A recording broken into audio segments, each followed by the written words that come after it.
जोहार सभी को, welcome back to another episode of the Chota Nagpur diary. आज की जो हमारी गेस्ट है वो एक प्रिंसिपल, मॉडल और साथ ही एक एंटरप्रेन्योर भी है और झारखंड एंड छोटा नागपुर के लोगों ने पहचानेंगे क्योंकि वो सोशल मीडिया सेंसेशन भी रह चुकी हैं और अपनी डॉटर को गोद पर लेकर रैंप वॉक किया है। तो चलिए मिलते हैं मिसेस अलीशा गौतम से। जोहार। जोहार। Thank you so much Manisha और द छोटा नागपुर डायरीज़ को कि उन्होंने ये मौका दिया आप लोगों से दोबारा रूबरू होने के लिए। और बहुत अच्छा लगता है जब एक ज़ोरदार और ज़बरदस्त वाला आपका इंट्रोडक्शन दिया जाता है, क्योंकि लोग भूलते जाते हैं और मुझे लगता है कि इन सब चीज़ों से लोग को और ज़्यादा याद आता है और फिर एक प्यार मिलता है जो कि किसी भी इंसान के लिए बहुत ज़्यादा ज़रूरी है। So thank you so much Manisha. Thank you so much आपको भी, आप हमारे बीच आए हैं, हमसे जुड़ा है और काफ़ी कुछ जानेंगे। आप एक प्रिंसिपल है, मॉडल है, एक एंटरप्रेन्योर भी है, तो सभी चीज़ के बारे में धीरे धीरे जानेंगे। मगर जैसे आप सोशल मीडिया सेंसेशन जो अपनी डॉटर को लेकर आपने रैंप वॉक किया था, तो उसके बारे में पहले बात करना चाहेंगे कि कैसे ये प्री प्लान था या फिर अब बताइए सब कुछ क्या हुआ था उस दिन। थैंक यू बोलूँगी उस दिन को। और ये कोई भी प्री प्लान नहीं था एक्चुअली। जितने लोग भी मॉडलिंग कर रहे हैं या फिर ऐसे इस फील्ड में हैं, वो लोगों को पता होगा कि थोड़ा सा टाइमिंग का प्रॉब्लम होता है हमेशा से। तो उस दिन हुआ क्या कि नेटिव जतरा था 9 अगस्त। तो हुआ था कि मुझे रैंप वॉक करना था और बेटी बहुत ज़्यादा छोटी थी, 10 महीने की थी। और 10 महीने का बच्चा कितना ही ज़्यादा बर्दाश्त करेगा किसी भी चीज़ को। 6 बजे का शो था, 6 से 8 हुआ, 8 से डिले होके 10 हुआ। लास्टली वो 10 से 10:30 बहुत देरी तक उसके पापा ने उसे हैंडल किया। लेकिन बोलता है ना कि एक जज्बा कि नहीं, एक माँ बनने के बाद वो ज़्यादा आ जाता है। और मुझे लगता है सेकेंड टाइम मम्मी बनने के बाद तो वो भाई ऑन द टॉप चला जाता है। हुआ ये कि 6 बजे का शो था, बेटी को तब तक फीड वीड करवा के वो अपने पापा के साथ आराम से खेल रही है। लेकिन मौसम भी थोड़ा सा, ह्यूमिडिटी बहुत ज़्यादा था, अचानक से बारिश भी होने लगी। और जैसे ही ये समय आया ना कि अलीशा अब चलना है, उसी टाइम पे बेटी रोने भी लगी। अब रोने लगी तो क्या करें, मॉडलिंग भी करना है और साथ में एक माँ भी हूँ। बच्चा जब रोता है ना तो उस टाइम पे माँ के लिए बहुत ज़्यादा ये हो जाता है कि आखिर करे तो क्या करे। बट था और हस्बैंड का सपोर्ट था, उन्होंने बोला यार बांधो और चढ़ो। कुछ भी प्लान नहीं था लोगों को। तो जब तक मैं क्योंकि लाइट्स ऑन नहीं था, कैमरा का जो ओपनिंग था शो का वो मुझे ही करना था। लाइट्स धीरे धीरे ऑन हुआ, ऑडियंस को लगा शायद मैंने किसी डॉल को बांधा है। अच्छा। और हल्की हल्की बारिश भी हो रही थी।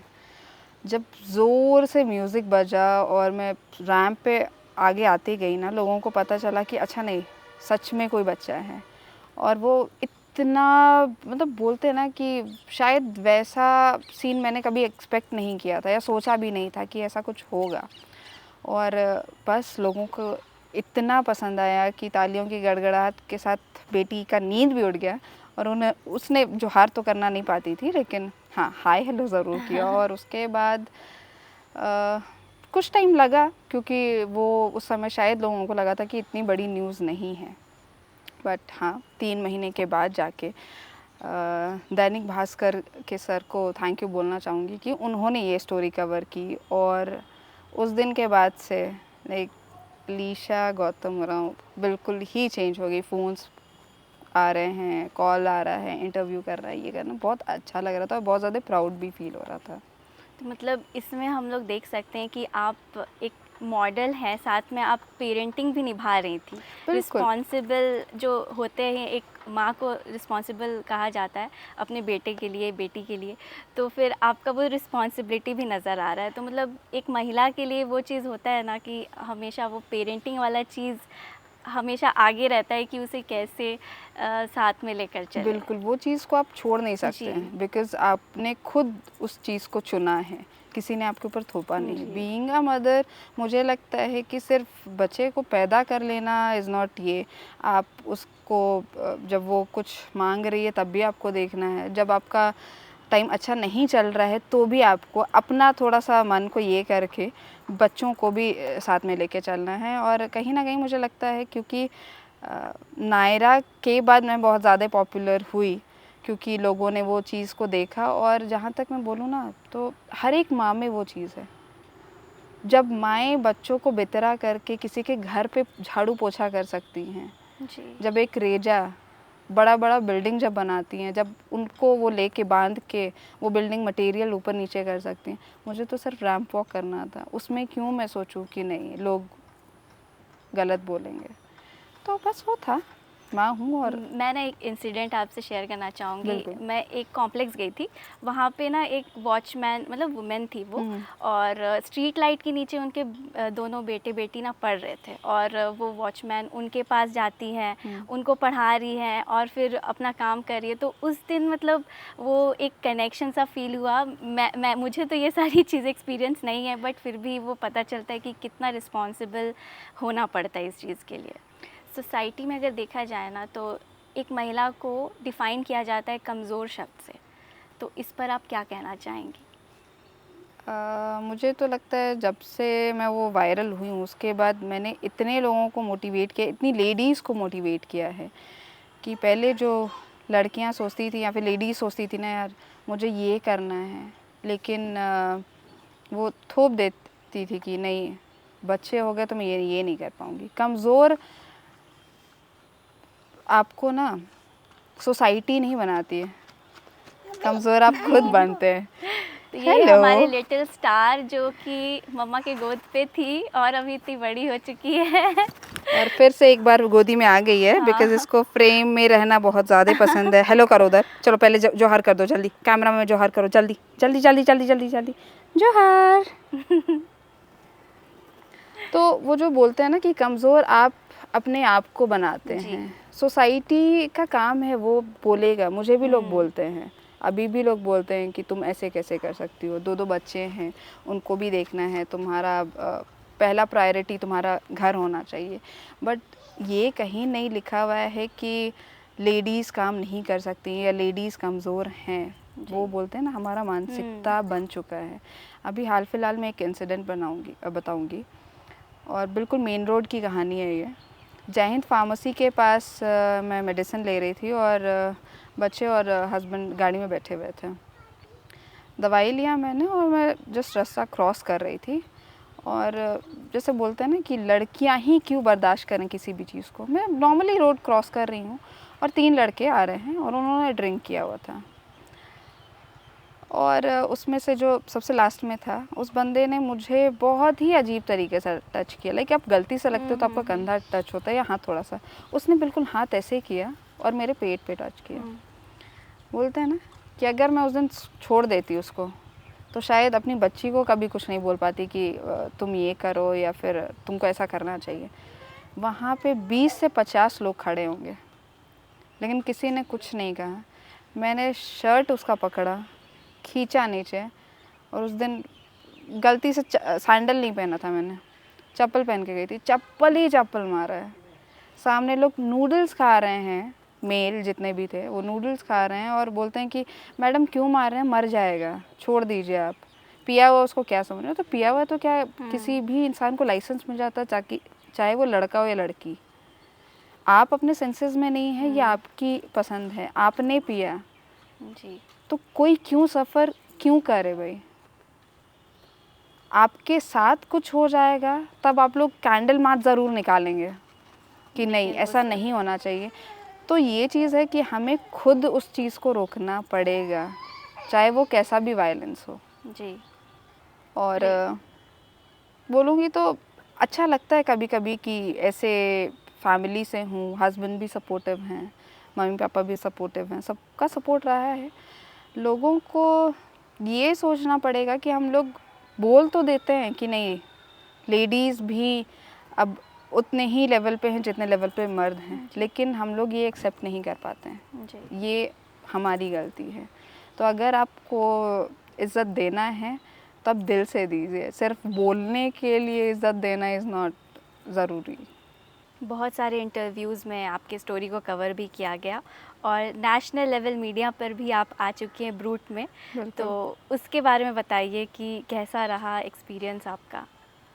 बोलते हैं ना कि आपका जब किस्मत खुलता है तो एक बार की एकदम झटका लगने लगता है। तो बैक टू बैक बहुत सारे इंटरव्यूज़ आ रहे थे। सडनली ऐसे ही ब्रूट से मेरे पास मैसेज आया और उसके बाद कॉल आया कि आपका इंटरव्यू करना चाहते हैं। ब्रूट सुन के ही थोड़ा ना, देख रहे होंगे, गूज़बम्स आ रहे हैं। आ भी गया सच में हाँ, आपको? वो एक ऐसा फीलिंग है ना कि आपने कुछ डिज़र्व किया और अपने बलबूते डिज़र्व किया। और ये चीज़ अच्छा लग रहा है कि नेशनल टीवी में आप रिप्रेजेंट कर रहे हैं ट्राइबल्स को। जी। एक मॉडल हैं, एक माँ हैं, एक ऐसी फैमिली से आते हैं जो खुद नोन है, लेकिन आपने कभी उस चीज़ को यूज़ नहीं किया। जब ब्रूट में मेरा इंटरव्यू किया जा रहा था तो पहले तो लगता था यार 1 घंटा बात कर रहे हैं वीडियो कॉल पे, तो हाँ सारी चीज़ें आएंगी। बहुत देर तक उन्होंने पूछा, सारी बातें पूछी, अच्छा भी लगा काफ़ी। और ब्रूट के बाद मुझे इतने फॉलोअर्स मिले और इतनी लेडीज़ को मुझे लगता है मेरा वो वॉक देख के सिर्फ वो इंस्पायर हुए कि मेरे पास कॉल्स आते थे कि मैम मुझे भी वॉक करना है, लेकिन ना मेरी बेटी है, मेरी शादी ऐसे घर में हुई है कि मेरे फादर इन लॉ सपोर्ट नहीं करते, मेरे हस्बैंड सपोर्ट नहीं करते।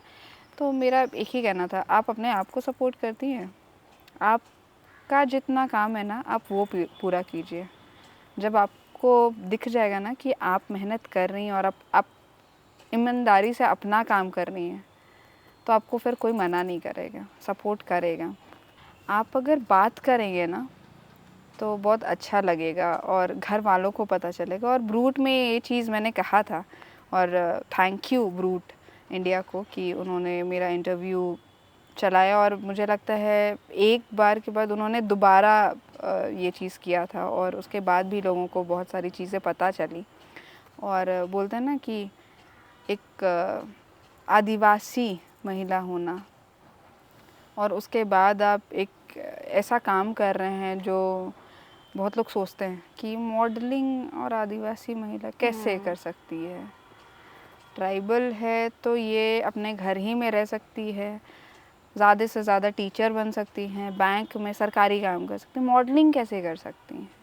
और मॉडलिंग करके एक अलग पहचान बनाना, उसके साथ साथ आप 2-3 चीज़ें कर रही हैं, तो ये पॉसिबल कैसे है। तो ये पॉसिबल होता है, सबके लिए है, अगर आप सबसे पहले जो बोलते हैं ना अपने लिए इज़्ज़त होना चाहिए और अपने पे भरोसा भी होना चाहिए कि आप जो कर रहे हैं वो सही है। और ऐसा नहीं है कि आप एक बार पॉपुलर हो गए, आपको बहुत लोग जानने लगे तो आपका पैर आसमान के ऊपर चला गया। आप नीचे ही रहिए, ज़मीन पे रहिएगा, ज़मीन के साथ रहिएगा, तो आप बहुत आगे बढ़िएगा। तो काफ़ी अच्छा था वो ब्रूट वाला इंटरव्यू। आई थिंक ब्रूट में भी बहुत सारी महिलाओं का ऐसे कवर नहीं हुआ है जैसे आपने।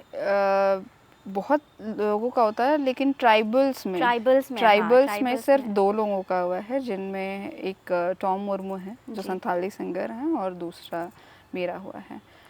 आप मॉडल के साथ साथ एक प्रिंसिपल भी हैं, जयश्री पब्लिक स्कूल में आप प्रिंसिपल हैं और वहाँ पे बीपीएल बच्चों को आप पढ़ाती हैं। तो इस स्कूल की शुरुआत कब हुई? जयश्री पब्लिक स्कूल जो है वो मेरी नानी ने स्टार्ट किया था 83 में, और जो नाम है जयश्री वो मेरी बड़ी मामी का नाम था। वो नहीं, स्कूल स्टार्ट करने के पीछे भी नानी का एक रीज़न था, क्योंकि बोलते हैं ना कि गांव की महिलाएं जो नहीं कमाते हैं, जिनके हस्बैंड्स, जो ट्राइबल्स महिलाएं मोस्टली जो नहीं कमाते हैं, और वो एक आईपीएस ऑफिसर की वाइफ थी मेरी नानी, तो उनका ये मानना था कि अगर तुम आदिवासी और तुम गरीब हो तो क्या तुम्हारे बच्चे पढ़ेंगे नहीं। तो जब भी ये बात करती थी ना कि अपने घर के आसपास ही जब वो बात करती थी कि तुम्हारा बच्चा स्कूल क्यों नहीं जाता है, तो सीधे एक चीज़ कि नहीं, मेरा मर्द तो कुछ काम ही नहीं करता है, अगर कुछ करता भी है तो सीधे पी पा के उड़ा देता है। तो नानी ने ये स्कूल स्टार्ट किया 83 में जाके। 83 से स्टार्ट होते होते 90 में जाके ये रजिस्टर्ड हुआ, और उसके बाद से लेके अभी तक मुझे लगता है 2000 से ज़्यादा बच्चे हैं जो हमारे स्कूल से डीएवी गए और डीएवी में फ्रीशिप पढ़ाई करके अभी बहुत से लोग इंजीनियर हैं, कुछ लोग बीआईटी में प्रोफेसर हैं, कुछ बहुत अच्छे अच्छे फील्ड्स में गए हैं।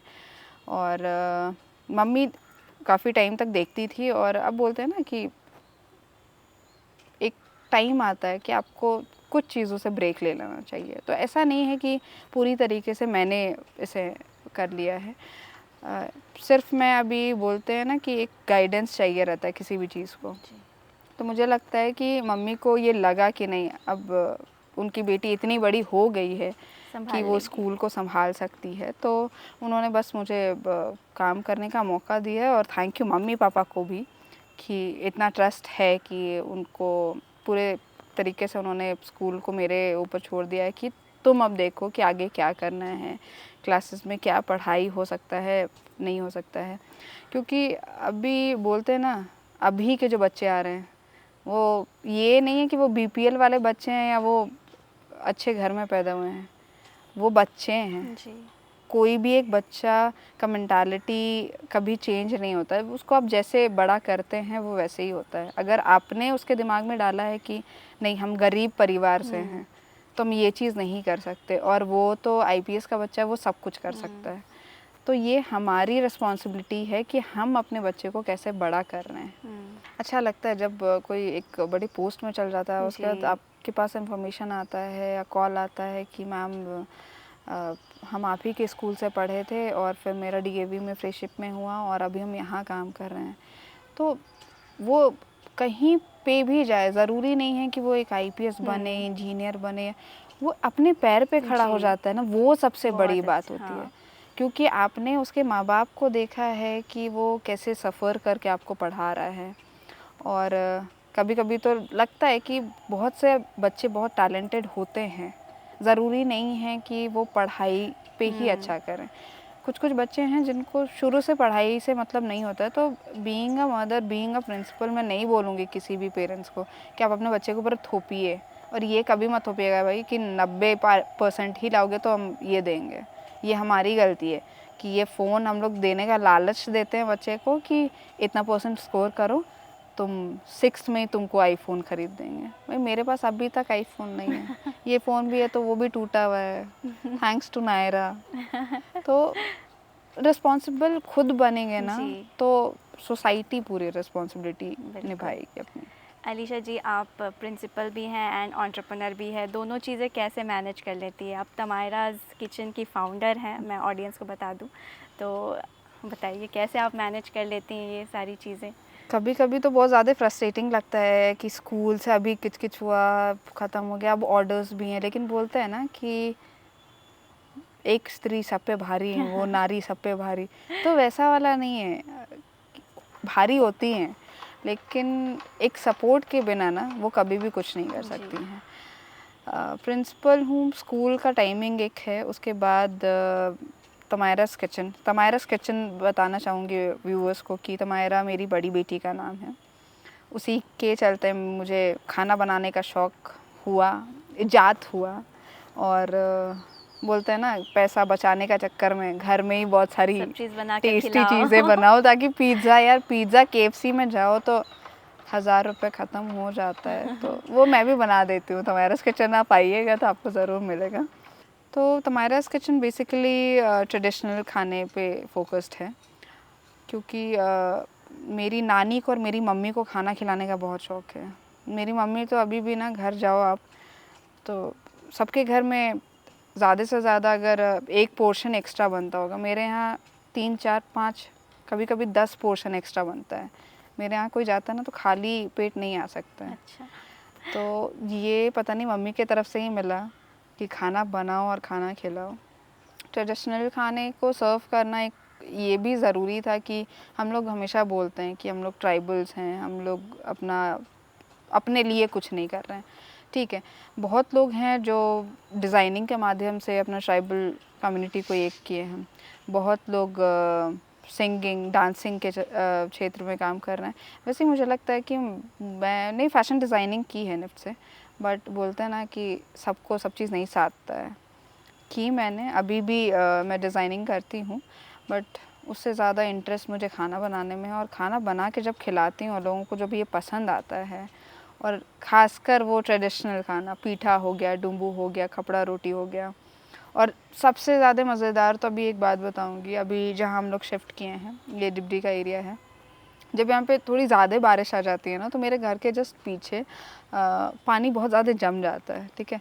तो हमारे यहाँ क्रैब्स भी सर्व होता है, क्रैब्स है, मटन है, बहुत सारी चीज़ें। तो ये बड़ा सा लॉन है, जब पानी उधर से पार हो जाता है ना, कभी कभी क्रैब्स यहाँ पे भी आता है। मैं क्रैब यहाँ से पकड़ के लाइव क्रैब्स भी यहाँ का मैंने सर्व किया है। तो मतलब जो बोलते हैं ना एकदम ओरिजिनल वाला, कि आप कहाँ से ख़रीद के लाएं, वो नहीं है। ट्रेडिशनल खाना खाइए, एकदम ऑथेंटिक, और एकदम वो बोलते हैं हेल्दी वाला। क्रैब भी आप बारिश के टाइम पे आइएगा, आप यहाँ बैठे रहिए, आपको क्रैब्स मिलेगा, आप पकड़िए, आप खाइए। आपको जैसा बनवाना आप बनवा सकते हैं। और अभी तमायरास किचन पहले सिर्फ हेहल में था, अभी हमने तमायरास किचन आउटडोर्स करके स्टार्ट किया है। उसी का भी धीरे धीरे काम चल रहा है। लोगों को यहाँ पे बस घर जैसा फील हो, बस यही चाहती हूँ। और किसी तरह अपने रूट्स को, या फिर अपना एक बोलते हैं ना कि मेरा बच्चा कैसे जानेगा कि हम लोग क्या खाते थे या क्या पहनते थे, क्या चीज़ करते थे, वो चीज़ हमको लगता है हम लोग घर से ही शुरू कर सकते हैं। हम लोग इडली ज़रूर देंगे टिफ़िन में, लेकिन हम लोग कभी डुम्बू और पीठा देने का नहीं सोचते हैं। तो ये सारी माँओं से रिक्वेस्ट है कि इडली में भी जितना टाइम लगता है, उससे कम टाइम शायद डुम्बू पीठा और छिलका रोटी में रखते हैं। जैसे अभी आप पापा के बारे में बोल रही हैं, और आपने बोला कि जैसे एक बीवी को अपने हस्बैंड की भी वो सपोर्ट की ज़रूरत होती है, तो एक हस्बैंड के क्या क्या रोल्स होने चाहिए एक वाइफ के हर काम में? ज़्यादा तो नहीं बोलूँगी, लेकिन सिर्फ इतना बोलूँगी ना कि अगर आप चाहते हैं ना कि आपकी बीवी आपको इज़्ज़त दे, तो कहीं ना कहीं हमको लगता है वो गिव एंड टेक वाला रिलेशन होता है। आप फोर्सफुली नहीं बोल सकते। और अब ये वो ज़माना नहीं रहा कि हम मेरी घर में ज़बरदस्ती शादी हो गई, अरेंज मैरिज हो गया। शादी यार अब ऐसा हो गया कि कॉमन है, आप लड़के से मिलिएगा तभी शादी हो रही है। अब बहुत 1-2% फैमिलीज़ ऐसी होती है जहाँ पे ठीक है, वहाँ पे लड़की को नहीं पता, लेकिन 99% लड़कियों को पता रहता है कि आपकी शादी किससे हो रही है। लड़के को पता है, आपके पास हर एक चीज़ का राइट है। तो मैं बोलती हूँ ना कहीं हस्बैंड्स को ये एक चीज़ सोचना पड़ेगा ना कि अगर आप जॉब कर रहे हैं और बीवी घर पे ही है, तो शायद आप ऑफिस में बैठ के जितना नहीं थकते हैं, उतना घर पे बैठ के वो लेडी थक जाती है, क्योंकि वो एक ही जगह पे रहती है। और एक जगह पे रह के वो बहुत सारी चीज़ों को मैनेज करती है, पूरा घर देखती है।